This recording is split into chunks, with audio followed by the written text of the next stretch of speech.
Boa noite a todos. Mais uma vez, uma alegria muito grande a gente poder estar junto nessa quarta-feira à noite para estudar um pouquinho de Torá. Como eu sempre lembro, né? Acho que é uma oportunidade da gente primeiro estar junto. Acho que o mais importante é que a gente possa estar junto, todo mundo, né?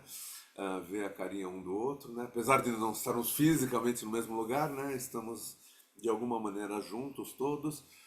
E segundo, da gente realmente poder estudar Torá, que é uma fonte muito básica, muito importante de conhecimento do judaísmo, né? E dedicar acho que uma hora por semana para isso, assim, é muito, muito, muito importante.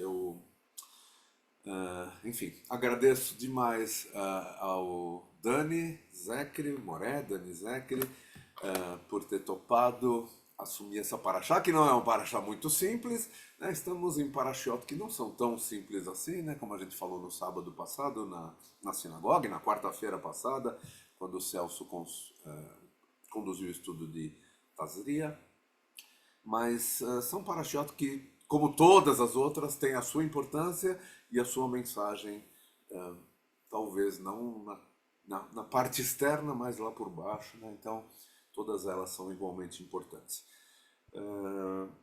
O Dani, para quem não conhece, quem não tem frequentado o Neshama de sábado, acho que a maioria de vocês conhece, mas para quem não conhece, o Dani é um estudante rabino, é também um dos nossos três estudantes rabinos que a gente tem frequentando, orbitando o Neshama, e a gente fica muito contente com isso, Dani, de você estar com a gente. Além disso, o Dani é um Hazan, e o Dani é um percussionista de mão cheia também, né?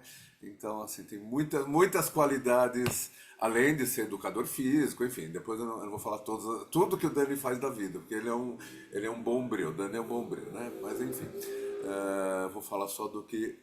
vou me ater ao que nós vamos fazer aqui agora, que é estudar um pouquinho da Paraxá. Então, super obrigado, Dani. Obrigado a todos que estão aqui, inclusive ao Dror, que está acordado a essa hora da noite. O que o Dror está fazendo acordado a essa hora da noite? Oi, Dror, tudo bem? Deu até um tchauzinho.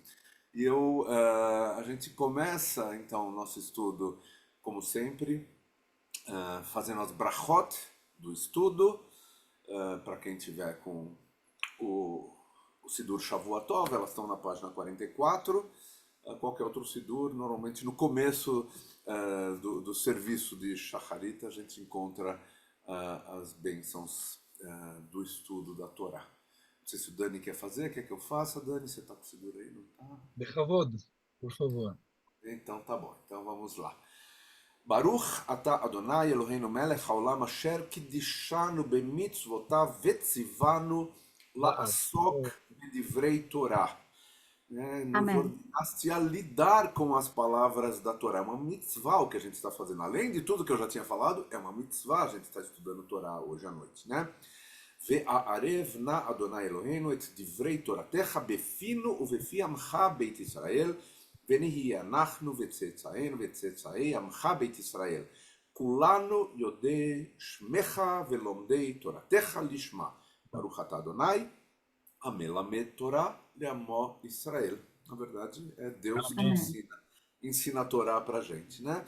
E a última brachá, Baruch atah Adonai, Eloheinu melech haolam, asher bachar banu, im kol amim, venatan lanu et Torato, Baruch atah Adonai, noten a Torá. Amém. Amém. Dani, a Amém. palavra é sua. Ok, eu vou começar então fazendo jus ao elogio lindo que eu recebi, cantando um pequeno trecho do Salmo 34, que é assim, ó. Mi haish hechafetz chaim ohev yamim ohev yamim lirot. Eu vou só fazer uma coisa aqui que eu esqueci. Eu tô sem o musician. Vocês devem estar me ouvindo Liga mal. isso, a gente tá ouvindo um pouquinho de cada um, mas não os dois juntos. É isso mesmo. Liga o on aí, põe on aí. Haish hechafetz chaim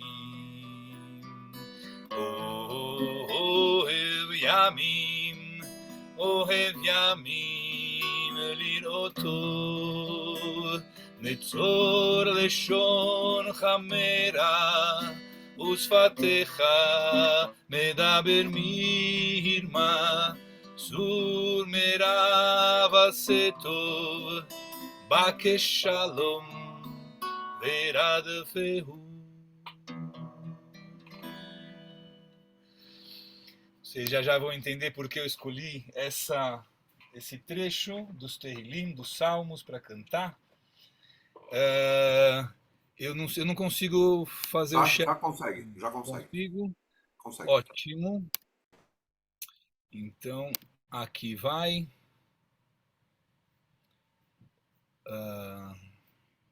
Não, peraí. Ele entrou num outro lugar que não foi o que eu escolhi. Aqui, eu quero esse aqui. Será que vai certo agora? Não, ele insiste em ir para o outro. Então, um instante só, já vou resolver isso aqui.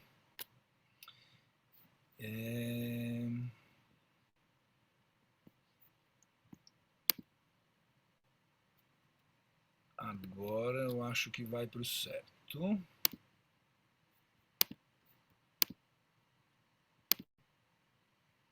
Não. Então eu vou fechar esse Google Chrome aqui e acho que ele vai aparecer o outro.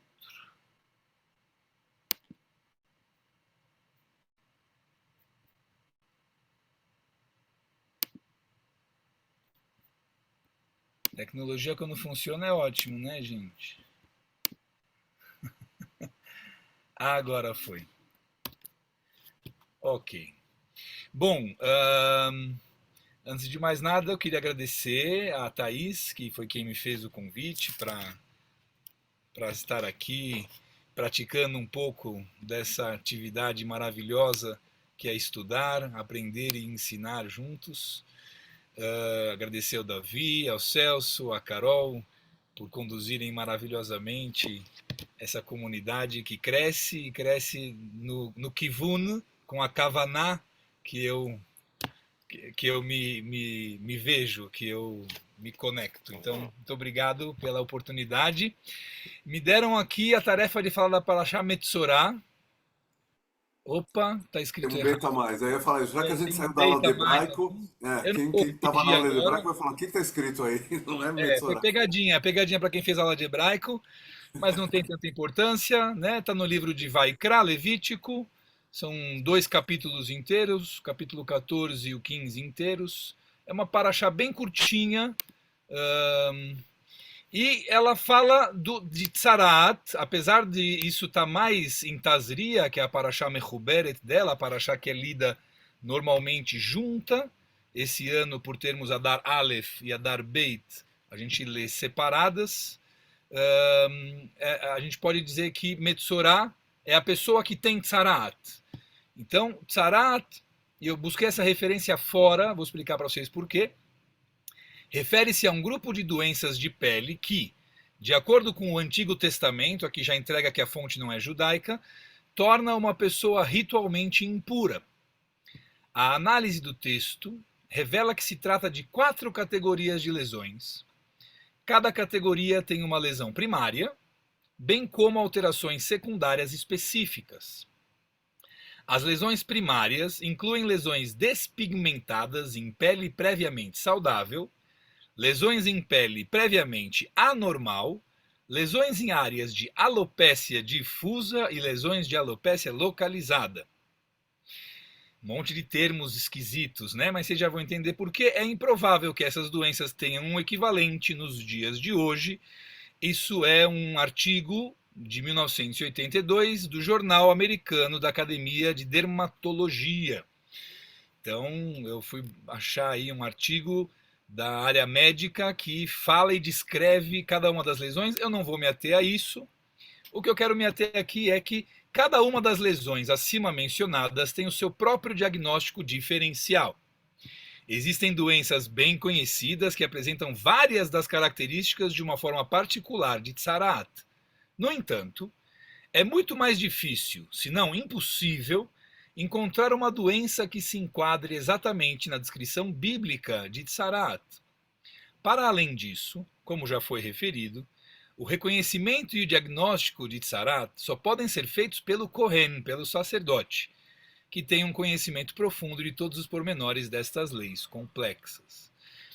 Então vejam, aqui eu trouxe esse artigo, um artigo interessante, quem tiver curiosidade para ler, ele aborda dermatologicamente cada um dos 4 tipos de lesões de Tsarat.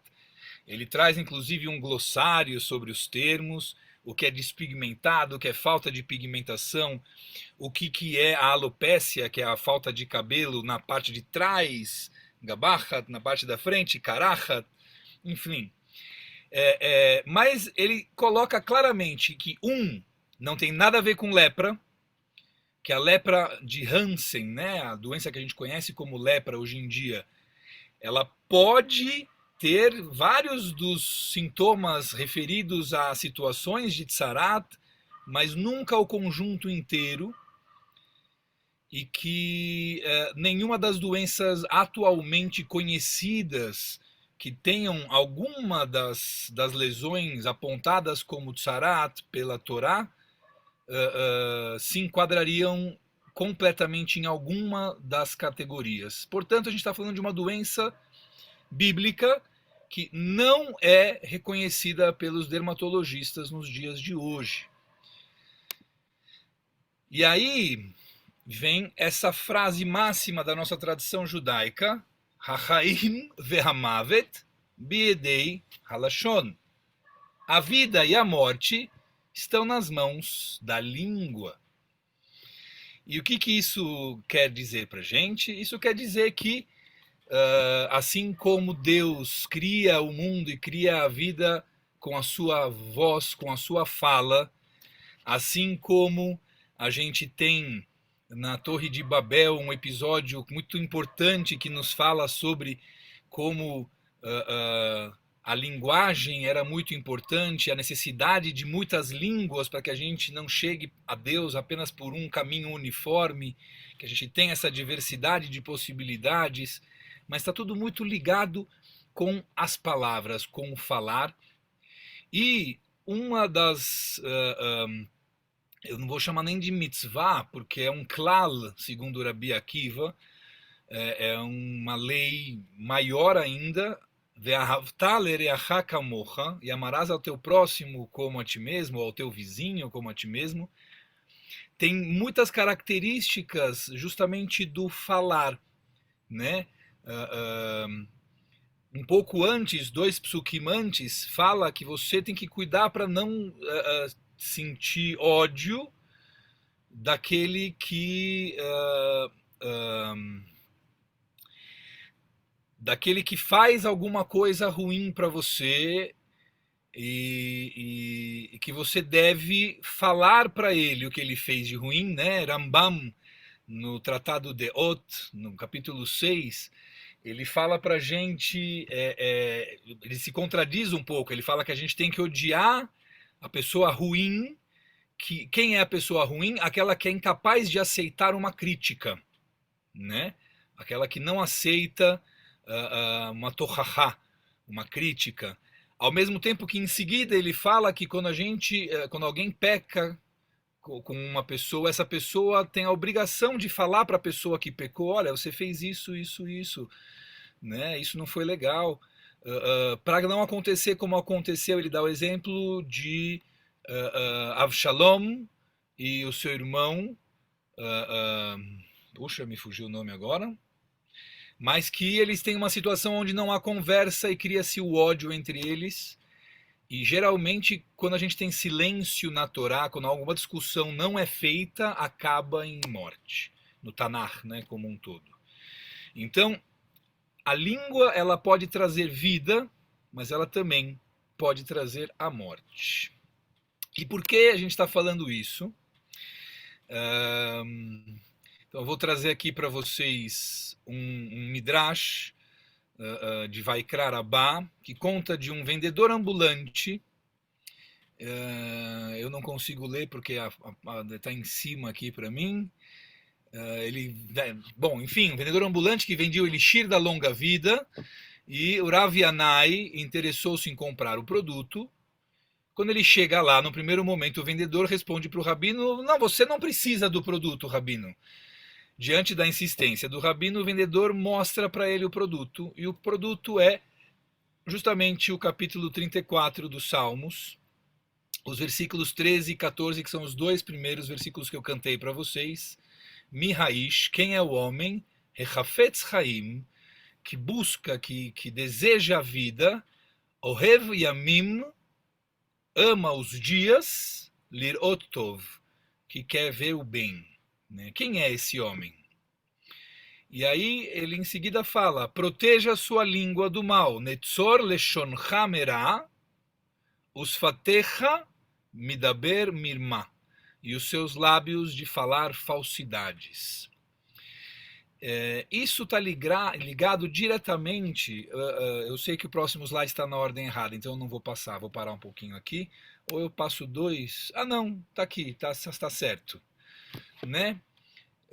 Metzorah, ela poderia ser um acróstimo, eu sempre confundo essa palavra no final, acróstico, enfim, você juntar o começo das letras de Motzi Shem Ra, né? Motzi Shem Ra, Metzorah. E a gente tem três categorias principais no Talmud que falam sobre essa questão do falar, né? Lashon Hara, que é você falar mal de alguém, mesmo que seja verdade. Motzi Shem Ra, que é você fazer uma calúnia em cima de alguém. E Rechilut. Rechilut é fofoca. Então o Talmud coloca que essas três categorias fazem mal absoluto para quem fala, para quem ouve e de quem se está falando. Ou seja, todas as pessoas envolvidas nessa comunicação são prejudicadas. Tanto o caluniado, quanto aquele que fala, quanto aquele que ouve. Ou mesmo que não seja calúnia, que isso é uma questão importante que o Talmud traz, mesmo que seja verdade, né? Mesmo que seja Lashon Hara, você não deve falar, porque isso vai prejudicar a você, a quem ouve e de quem se está falando. E Rechilut, que recebe algumas outras possibilidades, mesmo quando você fala bem de outra pessoa, o Talmud diz que a gente não deve falar na ausência dessa pessoa. Né? Mesmo na hora de fazer um elogio, é muito possível que esse elogio tenha a possibilidade de, não que vai, mas ele tem a possibilidade de ter consequências que levam prejuízo para quem está falando, para quem está ouvindo, para quem está repetindo, né, que essa é uma característica da Rechilut, e de quem se está falando mal. Deixa eu fazer uma pequena pausa para poder olhar para vocês. Quem está apresentando não vê vocês, né? Vê só a apresentação. É ruim isso. Existe um outro midrash que eu não coloquei aqui na apresentação, mas que uma pessoa chega para o rabino do seu shtetl cedinho, de manhã, com cara de ressaca, e fala para o rabino: rabino, me ajuda, eu cometi uma transgressão muito grande, o que você fez? Eu falei mal de um amigo meu, eu ontem tomei umas e outras a mais, e eu cometi Lashon Hara, eu falei sobre meu amigo coisas que eu não devia falar, e eu agora quero me arrepender, quero me redimir do erro que eu fiz. Aí o rabino fala para ele: olha, tá vendo aquele travesseiro ali? Pega ele e vem comigo. Mas como assim, rabino? Não estou entendendo. Pega o travesseiro e vem comigo.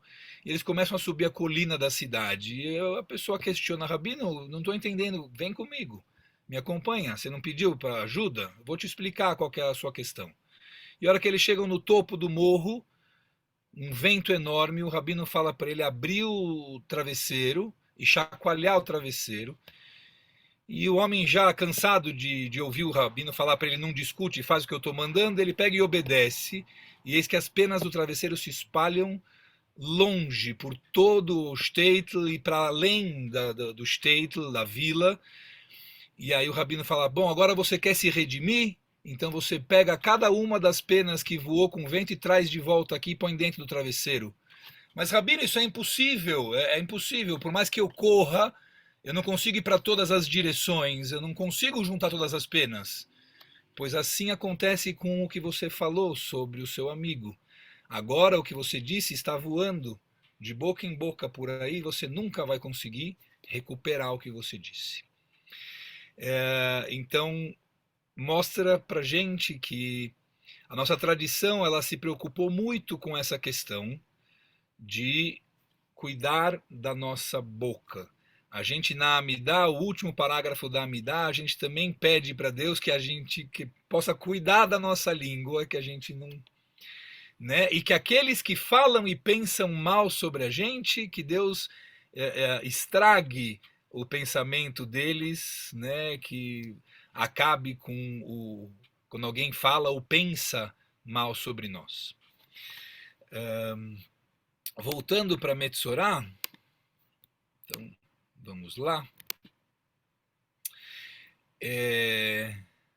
A gente tem que a manifestação dessa maledicência, a palavra em português correta é essa, ela pode provocar essas lesões, né? A extensão dela, dessa chaga, dessa praga, pode chegar até as paredes da casa, às roupas e aos utensílios. Antes que alguém me pergunte isso daqui a pouco, isso é Deus falando para Moshe e Aharon, dizendo assim: quando vocês chegarem na terra de Canaã e lá se estabelecerem, por isso casas, né, paredes da casa. Por enquanto eles estão no deserto, ninguém tem casa, ninguém tem parede. Mas eles colocam até uma questão quando, né, estiverem estabelecidos, ou seja, é uma regra que é tão importante que Deus fala para Moshe e Aharon, lá no futuro, é para manter essa regra.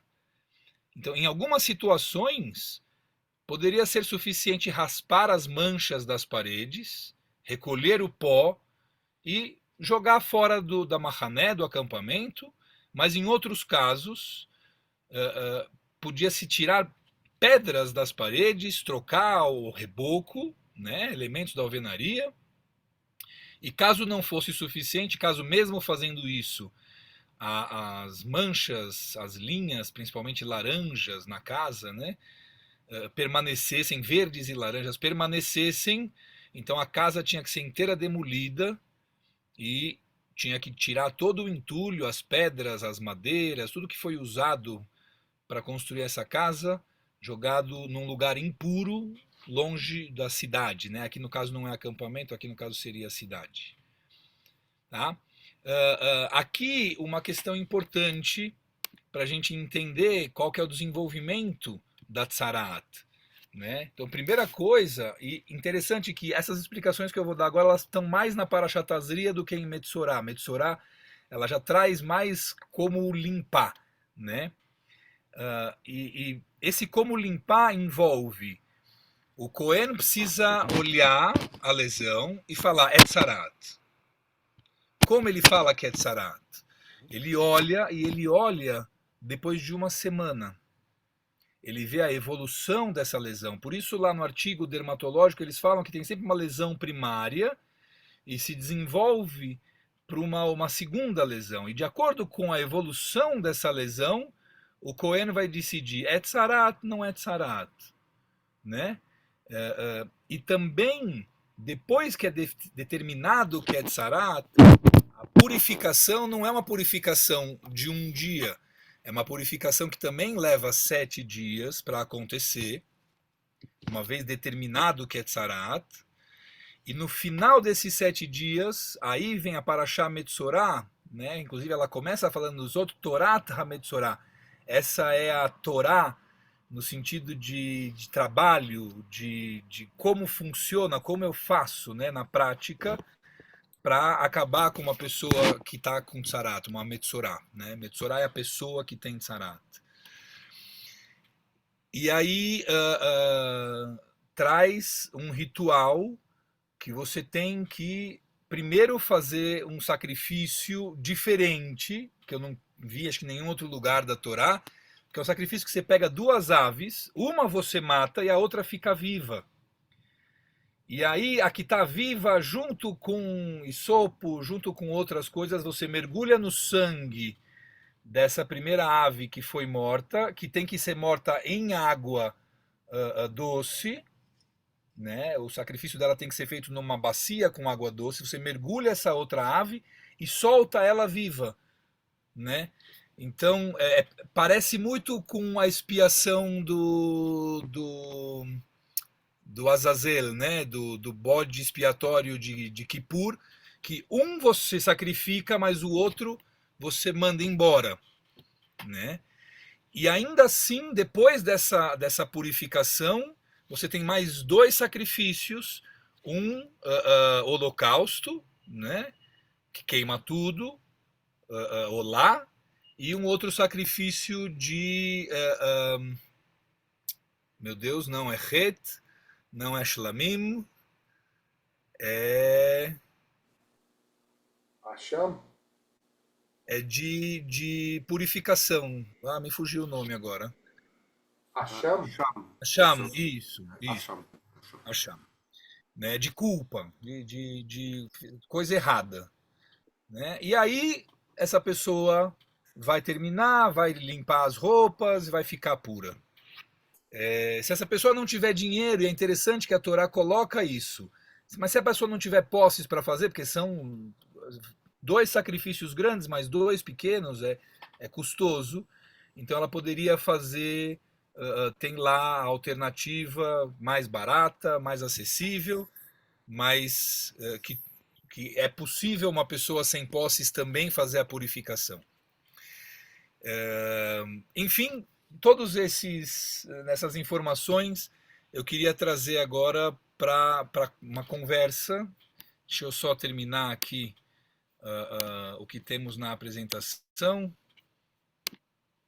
né? Que a Parashá Metzorah, ela finaliza falando também de outros temas de impureza e purificação, que é a higienização do corpo e das roupas após alguém ter uma poluição noturna, uma emissão de sêmen, relações sexuais, né, onde também há emissão de sêmen, ou no caso da mulher, durante o período da menstruação, após os 7 dias da menstruação, como fazer todo o ritual de purificação. Fala sobre quem se contamina, né? Quem toca, quem senta no mesmo lugar que essas pessoas sentaram, quem usa a mesma sela de um cavalo que essa pessoa usou, enfim, tocar na roupa, na cama, todo contato com alguém impuro por alguma dessas questões físicas também ficaria impuro. E aqui eu queria me ater mais à primeira parte, não vamos falar muito dessa segunda impureza, que existem muitas discussões. Eu gosto sempre de ir pelo caminho da vida que deixou de ser criada, porque eu desperdicei a minha semente. A palavra usada na Torá é zará, né? É semente. E também no caso da menstruação, acaba sendo uma vida que também deixou de ser criada. Então, acho que aí estaria o caso da impureza, tanto da poluição noturna quanto da menstruação. Eu queria falar mais do primeiro caso, que é essa doença de pele que os dermatologistas não reconhecem hoje em dia, mas que de alguma forma está ligada a falar mal, a maledicência, a fofoca, a calúnia, e que de alguma forma são doenças que me afetam socialmente. Por quê? Porque elas são exteriores. A Kabbalah coloca isso muito forte, que são doenças que fazem com que o outro consiga ver, através da sua pele, essa pessoa está com um espírito ruim. Né? Tem uma aparição física de uma situação mais interna. Por quê? Porque aquele que fala mal do outro é porque alguma coisa não está bem internamente. Aquele que faz calúnia, que faz fofoca, é uma pessoa que já não está bem para fazer isso, né? E quando eu faço, eu me afasto das pessoas. Então, ela acaba sendo uma doença social que fica aparente e as pessoas se afastam de mim. Se afastam de mim não só pela minha aparência, não só porque eu estou com manchas brancas na pele, mas porque as pessoas sabem quem é que fala mal um do outro, né? Porque se eu falo mal do meu xará para alguém aqui na sala, algum dia eu vou falar mal de alguém da sala para o meu xará, e ele vai saber, poxa, o Dani fala mal de mim porque ele fala mal do outro. E o castigo, ele é um isolamento social. E a gente sabe que no isolamento a gente tem tempo, né? A gente fala do castigo para a criança, a gente coloca a criança e fala para ela, para você pensar naquilo que você fez. Então, quando você tem o isolamento para alguém que está com tsarat, o que purifica ele mais do que o ritual feito depois é justamente esse tempo de isolamento onde ele precisa pensar, puxa vida, olha a consequência daquilo que eu fiz, além de fazer mal para o outro, além de fazer mal para quem ouviu, além de fazer mal para mim mesmo fisicamente, eu me afasto das pessoas, eu deixo de ter convivência social. E isso é, para mim, a maior lição da Parashá Metzorah, junto com Tazria, né? Tem toda uma ligação muito forte das duas Parashiot, mas que traz um ensinamento importante para a gente, que é não falar dos outros. Falar para o outro, quando tiver o que falar, e pegando carona naquilo que eu falei do Ve'ahavta l'reacha kamocha e amarás ao teu vizinho como a ti mesmo, a ideia de que quando eu for falar para alguém alguma coisa que a pessoa fez de errado, eu fale de forma amorosa. Acho que esse é o principal amor que eu tenho com o meu vizinho. Que eu tenha o discurso com ele aberto e que eu fale de forma amorosa, que eu pense naquilo que eu vou dizer. Será que ele está afim de ouvir? Né? Eu tenho aqui 6 perguntas que eu vou ler para vocês. Deixa eu... eu fechei todo o Chrome. As perguntas estavam juntas lá. Eu vou procurando, durante a discussão eu acho as perguntas e trago para vocês, mas são 6 perguntas. Antes de fazer uma crítica para alguém, que a gente deve fazer essas perguntas para nós mesmos, mas o mais importante é, se tiver uma crítica, não fala para o outro, fala para a pessoa que você precisa criticar. Acho que essa é a maior lição que a gente tira de Metzorah, não fazer calúnias, não falar mal, não falar bem do outro também, a não ser que ele esteja presente. E quando você tiver alguma coisa para falar, fale para a pessoa, de preferência não de forma pública, né, que possa constrangir essa pessoa. Aí tem toda uma discussão, Ramban traz essa discussão, Nachmanides fala, já falou para a pessoa, ela não deu ouvidos, falou a segunda vez, não deu ouvidos, aí você fala publicamente. Né? Mas enfim, não vamos entrar também nesse mérito agora. Então, abro para a gente ouvir comentários, perguntas, discussões sobre maledicência e as consequências dela.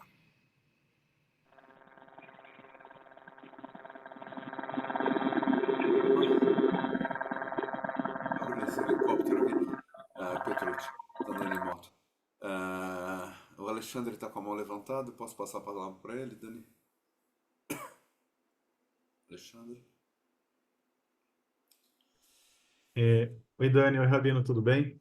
Eu tenho 2 perguntas, acho que talvez um pouco técnicas. Na questão da Tsarat na casa, eu sempre tive uma dúvida, em algum momento até ia procurar um pouco mais e não fui. A minha pergunta é o seguinte: existe alguma, na literatura talmúdica, na Mishnah, não sei, que fala que a tsarat na casa, ela, assim, quem cometeu o ato de leshon hara ou de maledicência? Uma única pessoa da casa ou tem que ser várias pessoas da casa para estar na casa? Essa é a primeira pergunta. E a segunda pergunta é, eu, claro, né, nós que vivemos num mundo moderno, né, sei que a gente tem que se abster de falar mal de qualquer pessoa, independente da sua religião, raça, credo e tudo mais. Mas o que que a literatura talmúdica clássica diz sobre Leshon Hará com relação, ela faz uma distinção, todos os seres humanos ou só Yehudim? Ou seja, a literatura clássica tem alguma diferenciação ou não? Essas são as duas perguntas.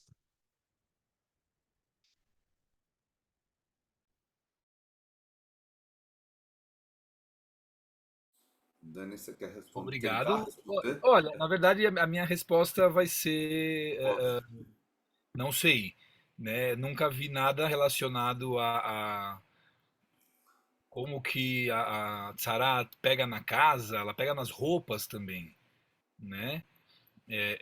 Mas eu responderia para você assim. Eu comecei trazendo a ideia da dermatologia, que é para colocar que isso não é uma doença da forma como a gente conhece, né? Então, como que isso se instalaria numa casa? Se existem relatos de Metsorá que aconteceu de fato em alguma casa? Porque se for, a gente pode pensar assim: ah, não, Tsará é porque a pessoa não cuida bem da casa, então dá mofo, por isso a mancha é verde, é laranja. Pô, mas aí fechar a casa por 7 dias e esperar que a mancha diminua é muito otimismo, né? Então não faria sentido. Então não sei te responder. Imagino que algum lugar tenha discutido isso, mas eu nunca estudei, nunca acessei. Então, se alguém presente puder esclarecer, eu agradeço. A segunda pergunta me faz ela resumida, que eu peguei a pergunta, mas eu. Tá.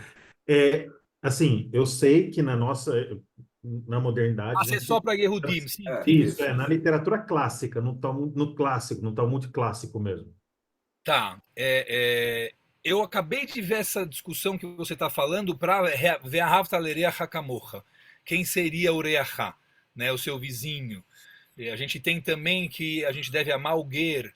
Então, será que o Reachá não está incluído, o Ger, né, o estrangeiro? Eu diria para você que somos todos feitos à imagem e semelhança de Deus, né? Então, eu vejo que inclui toda a humanidade. Muitas discussões foram feitas sobre se é só para Am Israel, se não é só para Am Israel, em relação a outros assuntos. Não sei se especificamente sobre a Tzarat. Imagino que sim, devam ter discutido, mas pensando nos dias de hoje, eu entendo que isso vale para todos, né? É uma sabedoria universal. E obrigado que você falou sobre os dias de hoje, porque eu esqueci de falar que a gente tem hoje ferramentas de informação muito potentes, né?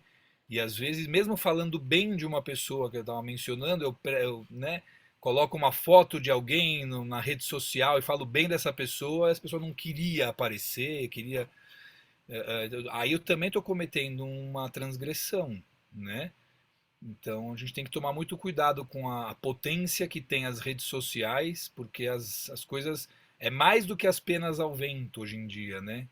Vai para a China, para o Japão, para a Rússia, vai para o outro extremo do globo terrestre em questão de segundos. Beleza, obrigado, Dani. Obrigado você pela pergunta. Fez a gente refletir um pouquinho e agora tem coisa para pesquisar. Obrigado.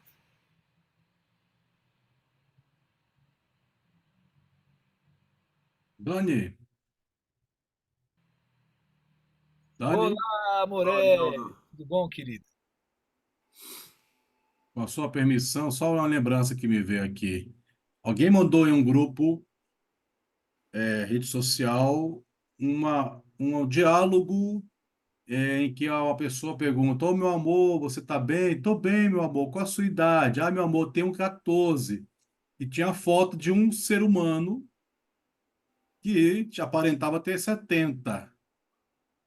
E aí parece engraçado. Ah, ele está fazendo de 14, mas ele tem 70. Quem me passou isso não foi fiscalizar de repente se esse ser humano de fato é ele que está brincando com a idade e tendendo à pedofilia. Eu não sou louco de passar isso para frente porque é engraçado. O ser humano adulto fingir que é adolescente. Isso não é engraçado. Eu deletei simplesmente. E a pessoa em algum lugar falou assim: Você viu aquele lá? Você passou? Eu falei: Por que que eu deveria passar? Essa pessoa de. Isso é para delegacia. Ah, você é muito rígido. Não pode ser uma foto minha que esteja no Facebook, alguém pegue e coloque nesse chat de diálogo nojento e. Quer dizer, você tocou no ponto interessante, né? Contextualizou perfeitamente a questão de passar adiante, né? O perigo de, numa brincadeira, passar uma informação errada com a imagem da pessoa que pode não ser de fato a criminosa, que nós temos fotos publicadas aí no Face, em algum lugar, que alguém pode usar essa foto. É perigosíssimo. E atorar sem contextualização, realmente nós ficamos no deserto, no silêncio, na poeira, e não é bem isso, né? É mais do que isso. Obrigado por nos lembrar disso. Sim, inclusive é possível manipular informações hoje em dia de uma forma tão absurda, né, com inteligência artificial. Eu lembro uma situação numa escola onde os alunos estavam exibindo fotos pornográficas das colegas que não eram elas. Mas se você olhasse para a foto, parecia que eram as meninas, porque a inteligência artificial tinha feito uma colagem perfeita, né? E não preciso nem falar o quão devastador poderia ser essas fotos chegando na mão da família dessas meninas, né? Até explicar o que aconteceu e mesmo explicando. Então tem que tomar muito cuidado mesmo com o que está acontecendo no mundo hoje em dia. Oi, Fernanda, por favor, querida. Oi, Dani, tudo bem? Obrigada pela aula, foi ótima. Eu que Bom, agradeço. eu queria comentar um pouquinho que eu fiquei pensando muito da semana passada sobre a questão da aula do Celso, né? Que acho que teve muito a ver com a sua, da questão do Tzaraat, e até se eu fui de alguma maneira indelicada, tentando trazer a medicina moderna que a gente hoje pode entender, né? Como às vezes a gente pensa, diagnósticos diferenciais de um Tzaraat. E eu fiquei refletindo sobre isso. E realmente, quando você vai ler, né, com calma, a gente percebe que não é uma doença que existe na vida moderna, se a gente levar em consideração as descrições. Mas mesmo assim, mesmo se existir, né, mesmo se a gente pensar, realmente pode ter alguma relação com uma doença moderna, eu fiquei pensando, nossa, mas será que Deus, né, o que ele quis dizer? O que eu preciso refletir com isso? E aí, em última análise, eu cheguei à conclusão de que, no fim de tudo, eu concordo com você dessa questão do isolamento e tudo, e as doenças de pele trazem muito essa questão do isolamento da pessoa que tem essa doença, e eu pensei que talvez fosse um sinal de Deus, de assim, olha, não faça lachonará, não faça as coisas erradas, e confie em mim também. Confie em mim, reze mais, sabe? Confie na minha pessoa, que eu vou te ajudar, você vai se purificar, vai dar tudo certo, repense nas suas atitudes que as coisas vão melhorar. E vou aproveitar esse espaço, inclusive, para pedir desculpas se em algum momento eu fui indelicada na última aula. O Celso falou que não desculpa, foi isso que ele estava dizendo. Ah, Não foi indelicado de forma alguma. não foi delicada. A Fernanda trouxe o lado da medicina, né? Temos alguns médicos aqui hoje, por aqui, né? Cada um vai dar sua opinião olhando por um ângulo diferente. Acho que faz parte, estamos todos aprendendo juntos. Acho que isso é super importante. Se Obrigado. você quiser, Fernando, o artigo, depois eu tenho ele, eu posso Eu quero, passar. eu E aí quero. Eu vou te contar que eu já baixei e já li, viu? Ah, Aqui, enquanto estava dando aula. Uau! Eu e o Otávio, a gente já deu uma lidinha, um artigo de opinião bem interessante, inclusive, a gente pensar que essa reflexão já existia, assim, um médico dermatologista fez a reflexão em 82, eu achei super Pois é. interessante. Mas se você olhar, ele cita artigos anteriores da década de 60, que já estavam discutindo isso também no mundo da medicina. Eu achei muito legal, achei muito interessante. Aí ele traz realmente esse ponto de vista dos diagnósticos diferenciais e coloca que realmente não existe nada hoje que a gente pode falar, isso é um sarado, né? Que é uma coisa totalmente diferente das doenças modernas. Informação é muito bom, né? Obrigado. Super legal. Esse rapaz que parece com o Petrucci 10 anos mais novo, tá de mão levantada. 10 não, tem uns 17, respeito. Ali eu tava mais bonito e a luz ficou muito boa ali na represa. Eu acabei chegando um pouco depois do começo, não sei se você falou. Eu cheguei e você estava mencionando sobre falar mal e o que fala, isso e aquilo. Eu me lembrei de uma questão do Rafet, que ele diz, se você, para ajudar alguém, você pode contar algo, lógico, que seja verdade, por exemplo, a pessoa que está lá quer fazer um negócio com você e você vem conversar comigo, você conhece, sabe quem é e tudo mais.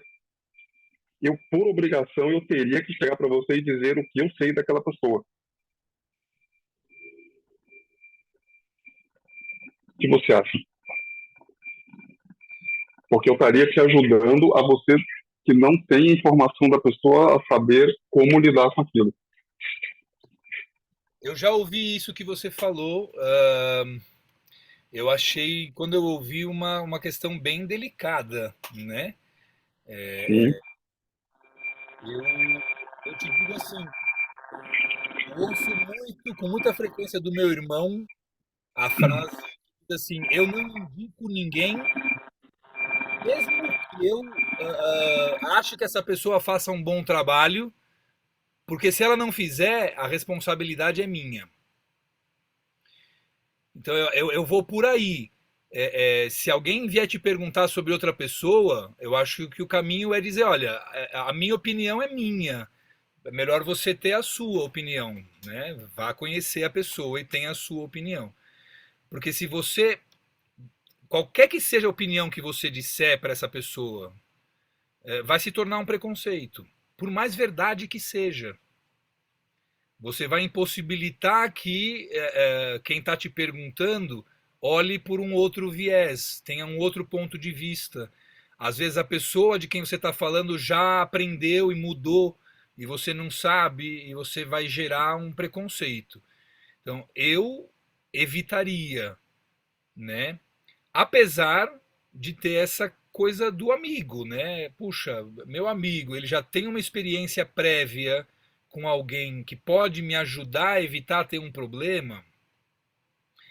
Então, é delicado. Eu não sei te dar uma resposta pronta assim, mas de princípio eu evitaria, eu daria a chance de que essa pessoa tenha uma opinião própria. Talvez depois que essa pessoa já tiver um conhecimento, conversar sobre o que vocês sabem dessa pessoa não seja tão ruim, mas ainda assim é reluta, é fofoca, né? Não deixa de ser fofoca.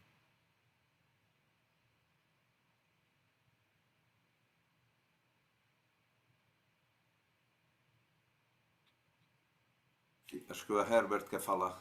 Obrigado, Petrucci. Obrigado, Petrucci. Olá, boa noite, Rabino, boa noite, Miguel. Boa noite, querido.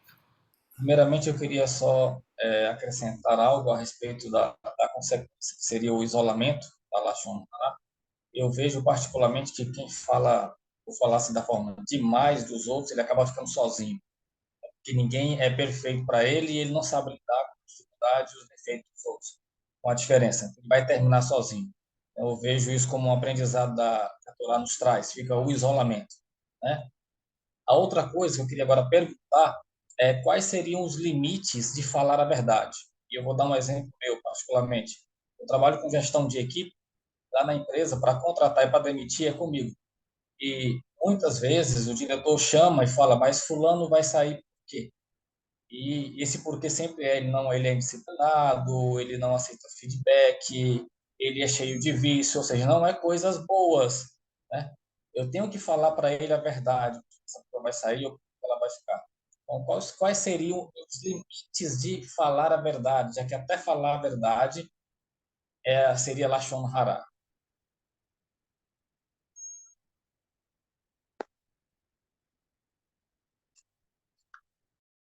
Tony, seu microfone está fechado. Obrigado. É uma boa questão, Herbert. Eu confesso para você que, num primeiro momento, eu entendo que está certo o que você tá fazendo, o que você faz, porque é o seu trabalho, né? Você tem uma função que é avaliar as pessoas. E, na verdade, o que você está fazendo é passando uma avaliação, né? Agora, não tem uma resposta judaica para te dar. Eu não sei até onde as responsas falam sobre isso, se existe alguma situação onde foi discutido, olha, se é uma situação profissional, então está tudo bem. A gente pode até trazer uma situação mais simples, menos danosa que a sua, que é um aluno na escola, né? Como é que um professor fala para o próximo professor, olha, esse aluno porque às vezes a intenção aqui é, olha, o aluno tem esses problemas, então você pode ajudá-lo a resolver esses problemas. Talvez uma situação que amenize muito essa sua prática, né, que é profissional, é que o mesmo relatório que você vai passar para a diretoria, a pessoa demitida também receba. Porque aí ela tem a chance de falar, olha, por que que eu estou sendo demitido? Porque aqui eu fiz isso e eu poderia melhorar nisso, poderia melhorar naquilo. Eu vejo dessa forma, mas de fato não sei se existe alguma discussão rabínica que traga esses limites, né? Até onde você pode ir. Se quiser uma coisa mais simples ainda, é você falar da criança para os pais da criança, né? Quer dizer, é óbvio que você tem que poder falar para os pais da criança os problemas que ela está passando, enfim, as situações que estão sendo apresentadas, mas eventualmente se enquadraria na mesma situação aí, né? Obrigado, Obrigado. Johnny. Excelente questão, né? Obrigado. Ana Cláudia. Ou é o Dror que quer falar? Não sei. Eu acho que é o Dror que quer falar. Oi, então, quando é um desabafo, que a pessoa está bem mal, assim, né, em relação a uma situação, que outra pessoa esteja causando, parece que pode, né, nesse momento, desabafar com alguém, né? Essa é uma dúvida. Outra dúvida é em relação à notícia de jornal, né? Claro, o profissional informar, tudo bem, mas a gente também falar com outra pessoa, né, passar essa informação, aí eu acredito que também estaria dentro dos limites, né?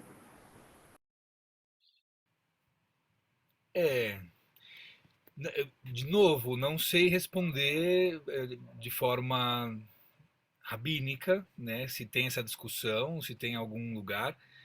Mas você trouxe um ponto a mais aqui que eu acho que é importante, né? Que é o informar sem fazer juízo. Né? No caso do Herbert, acaba tendo que ter um juízo. Por quê? Porque não é só uma informação, é uma informação que teve uma consequência. Mas no caso do jornal, no caso das notícias, acho que é o eterno exercício da imparcialidade. Né? Trazer a informação, simplesmente a informação, sem trazer um juízo. Acho que isso amenizaria, mas na situação de desabafo eu não sei te dizer. Em princípio, eu olho para ela com, de alguma forma vai te fazer mal, vai fazer mal para quem está ouvindo e vai fazer mal para quem está sendo falado. Né? Aí, olha só, eu achei as perguntas, deixa eu só fazer essas perguntas aqui, que elas não estão diretamente ligadas a Lashon Hara, mas eu acho que elas podem trazer para a gente alguma luz. São 6 perguntas que o Rabino Joseph Telushkin ele coloca no livro The Book of Jewish Values, na página 310. Ele diz assim: perguntas que você deve se fazer antes de criticar alguém. Minhas palavras são necessárias? Estou sendo justo na minha crítica ou minha crítica é exagerada? Minhas palavras vão ferir os sentimentos dele? E, em caso afirmativo, existe alguma maneira de pronunciá-las de forma a minimizar a dor? Minhas palavras mudarão o comportamento dele? como eu me sentiria, eu acho que essa é a mais importante, como eu me sentiria se fosse criticado da mesma forma como o critico.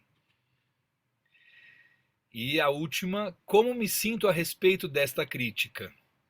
Estou ávido para realizá-la? Então, acho que são breques que a gente pode fazer antes de tomar a decisão, né, de ir para a prática. Lembrando que na nossa tradição a gente põe o tefilim todo dia de manhã, que é justamente para a gente harmonizar o nosso pensar com o nosso sentir antes de agir, né?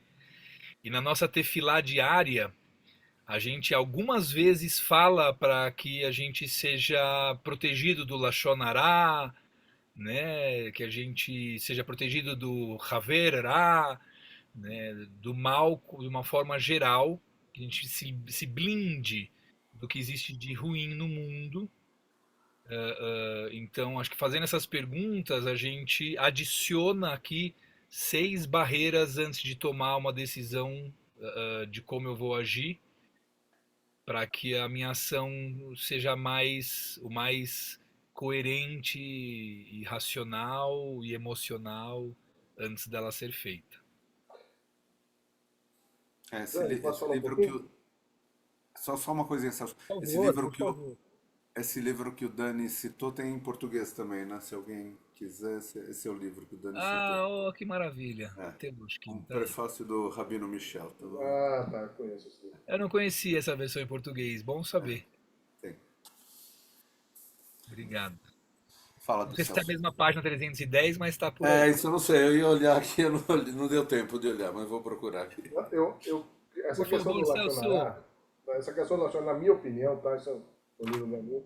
Eu acho que o que norteia, o que vai dar o veredito se ela Lachonará ou não, é a questão da intenção. O que a pessoa, ao trazer aquilo, aquela fala, se ela tem a intenção de simplesmente, como você disse, reportar uma situação, é uma coisa. Mas se eu falo de uma pessoa com a intenção de denegrir, de falar mal daquela pessoa, ou seja, de trazer uma coisa ruim daquela pessoa para que o outro que está ouvindo faça um mau julgamento daquela pessoa, aí sim ela chorará. Isso na minha opinião. Sim. Eu acho que a intenção é que vai ser a diferença da situação. Porque se eu trago, fulano, aconteceu isso com fulano, reportei, vou embora e acabou. Agora, você viu o remarquei fulano, ele é isso, ele é aquilo, aquilo outro, que é isso. Então, assim, eu acho que a intenção tem a ver com a história aí. E uma outra coisa, né? A gente fala de Lachonará relacionado com Tsaraat, não sei o quê, mas na Torá não tem nada disso. Na Torá não fala que a Tsaraat é causada por Lachonará. Isso são os sábios ao longo do tempo. A Torá fala no diagnóstico e no sacrifício na questão da purificação, né? Que é um estado de impureza, depois da purificação e depois o sacrifício quando a pessoa sai desse estado. Não, Celso. O Miriam, sim, mas aqui nessas duas parashiot, não. Não, aqui não fala. Aqui não tem essa conexão direta. É A Miriam lá, quando ela vai falar da mulher cuxita do Moisés, em Bamidbar, agora eu esqueci o capítulo, ela realmente é punida com Tsarat por esse fato. E aí o Moisés fala a célebre frase do El Nare Fanalá, ou seja, encontrei aqui, Bamidbar 12, quando ela fala da mulher, ela fala mal da mulher do Moisés. Sim. Eu tava olhando aqui uma coisa sobre o que você falou.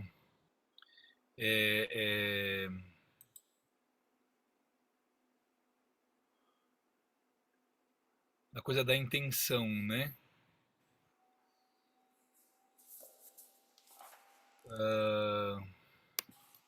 Puxa vida, não estou achando aqui. Mas tem alguns atenuantes, mas às vezes mesmo com boa intenção é a história das penas, né? A coisa pode virar fofoca, pode tomar dimensões que a gente não controla. Então, tomar cuidado ao máximo, né? Quando falar do outro, de preferência falar para o outro de forma amorosa, explicar para ele, olha, é para o seu bem que eu estou falando, né? Isso é uma transgressão Ben Adam Lechavero, né? Segundo o Rambam, se for uma transgressão Ben Adam Lamakom, né? Se for com Deus a transgressão, aí você repreende a pessoa de forma privada até 3 vezes, e aí se não, você repreende publicamente mesmo, né? Que ele ainda compara com os profetas, ele fala como os profetas faziam, né? Porque se a gente começar a ler os livros dos profetas, eles faziam Lashon Hará mesmo, de forma generalizada. Falavam do povo como um todo, mas é porque eles estavam ali denunciando uma situação que não estava se resolvendo no particular. Era uma coisa ligada com o Ve'ahavta Lerei Hakamocha que eu queria falar. Para quem depois quiser, eu posso eventualmente tirar uma cópia. No livro que o Dani citou, tem dois trechos, né? Esse livro ele é dividido por dias, né? Então, num dos dias, no dia 337, ele fala: quando podemos revelar informações negativas sobre uma pessoa. E no dia 338 ele fala, e acho que talvez tenha uma ligação com o que o Petrucci está falando, revelando informações negativas quando duas pessoas estão namorando. Na verdade não é. As 4 diretrizes do Hafetz Haim. Eu posso depois tirar uma. Curtinho, são 2 páginas, e uma página o outro. Acho que isso vai trazer material pra gente, com certeza. Eu vou tirar uma foto aqui e mando daqui a pouquinho para todo mundo. Acho que é isso, gente. Estamos na hora da gente terminar. Temos um compromisso de não avançar muito no horário. Todo mundo tem seus compromissos depois, quer dizer, amanhã, né? O Dror falou que quer ir até a madrugada. O Dror já está treinando para Shavuot, é isso. E só, enfim, eu vou parar a gravação agora. Deixa eu só parar aqui. Stop. Yes.